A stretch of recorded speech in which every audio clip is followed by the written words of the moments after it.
Very good morning বন্ধুরা, কেমন আছো তোমরা সবাই? আমার মর্নিংয়ের সকালের যা যা কাজ প্রাইমারিলি সব হয়ে গেছে। এখন ব্রেকফাস্ট আর চা খাওয়ার পালা। কি খাচ্ছি সেটাও তোমাদের সাথে শেয়ার করছি, ভেরি সিম্পল, তাও তোমাদের সাথে শেয়ার করছি। আর কি কি রান্না করবো আজকে, অনেকগুলো রান্না করতে হবে, কারণ ফ্রিজে যা যা আছে মোটামুটি করে ফেলতে হবে। কালকে মায়ের কাছে যাব, মায়ের কাছে গিয়ে কিছুদিন থাকবো, কারণ আমার বৌদি যাচ্ছে ছেলে মেয়ের কাছে, মানে আমার ভাইপো ভাইজিদের কাছে। তো সেই কারণে মায়ের কাছে এখন কিছুদিন থাকবো, ওখান থেকেও তোমাদের ব্লগ দেবো। ওকে, ফিরে আসছি। এখানে ম্যাগি বয়েল হচ্ছে, সিম্পল ম্যাগি খাবো আর চা খাবো। চা হয়ে গেল, চাটা ঢেলে দিই।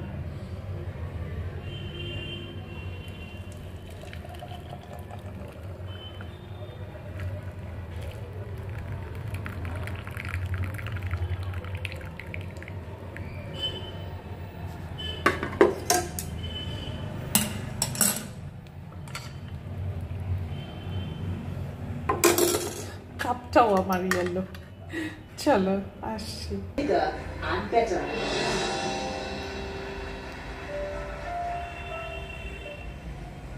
Shifting focus now to the big story that we've been tracking since yesterday, and this is the attack that took place on actor Saif Ali Khan at his own residence. Now there is a major breakthrough in the investigation 24 hours later. Meanwhile, confirmed that actually breakfast করতে করতে আমি একটু news শুনে নিচ্ছি, কেননা ইউএসএতে এত খারাপ অবস্থা। আমাদের তো অনেকেই থাকে, তোমাদের আমাদের সকলেরই ফ্যামিলির অনেকেই থাকে। আমার এক বন্ধুর ছেলে, সে ছুটিতে এসেছে, সে পড়ছে ওখানে অ্যাকচুয়ালি এমএস। এবারে ওর ফিরে যাওয়াটা নিয়েও একটা চিন্তার ব্যাপার রয়েছে, দেখা যাক কি হয়। সিচুয়েশনটা যথেষ্ট টেন্সড, দেখা যাক। ফিরে আসছি। এতগুলো সবজি রয়েছে, তার মধ্যে কিছু কিছু তো নষ্ট হয়ে গেছে। যাই হোক, যেগুলো নষ্ট হয়েছে সেগুলো বাদ দিয়ে দেবো। পালং শাক কিছুটা বেগুন দিয়ে করব, পনির রয়েছে, পনির দিয়ে কিছুটা করব, পালক পনির, মটরশুঁটি যা ভালো আছে ওরই মধ্যে দিয়ে দেবো। আর যেটুকু বেগুন যদি, কারণ এই বেগুনটা আমার জন্য মানে একার এই মানে পালং শাকের জন্য অনেকটা বেশি হয়ে যাবে।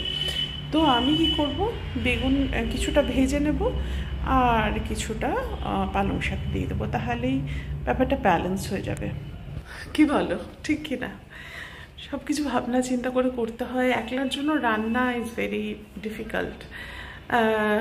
তোমাদের সাথে শেয়ার করা হয়নি, আমার আগের যে ব্লগ যেত সে তাতে জানতো, যারা আমাকে ফলো করতো। তো আমার ছেলে, বউ, মেয়ে, জামাই ওরা সবাই কলকাতার বাইরে থাকে, সেই কারণে আমি এখানে একলা থাকি, এই আর কি। তো দেখা হচ্ছে।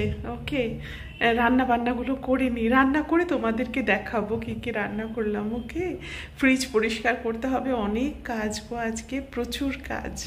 হ্যাঁ, তার মধ্যে একটু গান গাইতে ইচ্ছা করছে, জানি না কখন করব, কারণ গান গাইতে আমি খুব ভালোবাসি।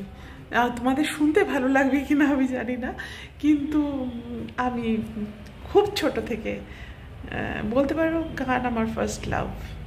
ওকে, আসি। পনিরটা আর বানালাম না, কারণ পনির, মটরশুঁটি এগুলো মার কাছে নিয়ে যাব কালকে, গিয়ে ওখানে মটর পনির বানাবো। তাহলে একটা রাত্রের জন্য একটা ভালো ডিশও হয়ে যাবে, আর আমাকেও একসাথে কনজিউম করতে হবে না, কারণ যা রান্না করেছি তা খেতেই আমার প্রাণ ওষ্ঠাগত হয়ে যাবে। তো যাই হোক, ঠিক আছে, আমি খাওয়া দাওয়া করি, তারপরে গোছ গাছ আছে, অনেক কাজ আছে। ফ্রিজটা পার্শিয়াল পরিষ্কার হয়েছে, বাকিটা আরও করতে হবে।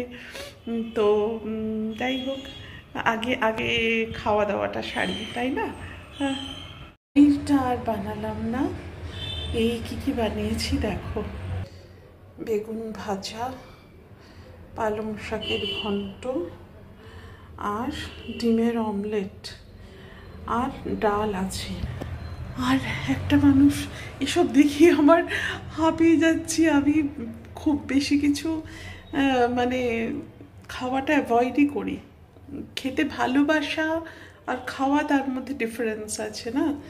তো আর যেহেতু আমি একলা, তো পুরো কোয়ান্টিটিটা আমাকে কনজিউম করতে হয়, সেটা একটা খুব চাপের বিষয়।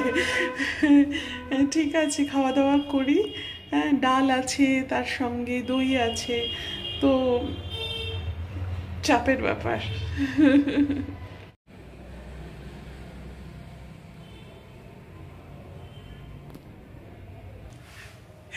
এটা আমার লাগেই লাগে। এইটা সন্ধেবেলা এই স্ন্যাক্সটা, মুড়িটাই আমি মোস্টলি খাই, কারণ সন্ধেবেলা হলে মনে হয় একটু কিছু খাই স্বাভাবিকভাবেই। আর তার সঙ্গে এই দুধ চাটা, উফ, এটা আমার মোস্ট ফেভারিট। অনেকে বলে দুধ চা কেন খাবো না রে বাবা, আমার ভালো লাগে। সব কিছু তো ছেড়ে দেওয়া যায় না, তাই না? সবই যদি ছেড়ে দিলাম তো মুশকিল না? কিছু তো খেয়ে নিজে স্যাটিসফাইড থাকতে হবে। আবার চা আমি আগে অলমোস্ট আমার সারাদিনে কিছু না হলেও 6-7 কাপ হতোই হতো। অফিসে যখন যেতাম, মানে যে ছেলেগুলি থাকতো আর কি, যারা এই ব্যাপারে মানে সহযোগিতা করতো, তারা চা আনলেই বলতো, ম্যাডাম আপনার জন্য তো নিশ্চয়ই জিজ্ঞেস করতে লাগবে না। তো চা এরকম ফেভারিট আমার, কিন্তু সেটা এখন চলে এসেছে সকালবেলা ওই একটা লাল চা, আর তারপরে যখন ব্রেকফাস্ট করি তখন এরকম 1 কাপ চা খাই, আবার এই সন্ধেবেলা খাই। দিস ইজ দ্য আমার চায়ের জায়গায় নেমে এসেছে আর কি, যেটা 6-7 কাপ 8 কাপও হয়ে যেত এক এক সময়। তো আমি এরকম চা প্রেমী ছিলাম।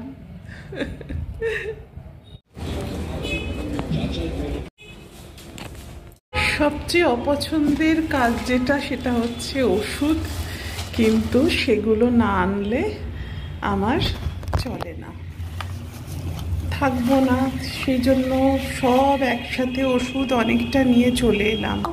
ওষুধগুলো যদি সঙ্গে না থাকে না, তাহলে খুব অসুবিধা হয়।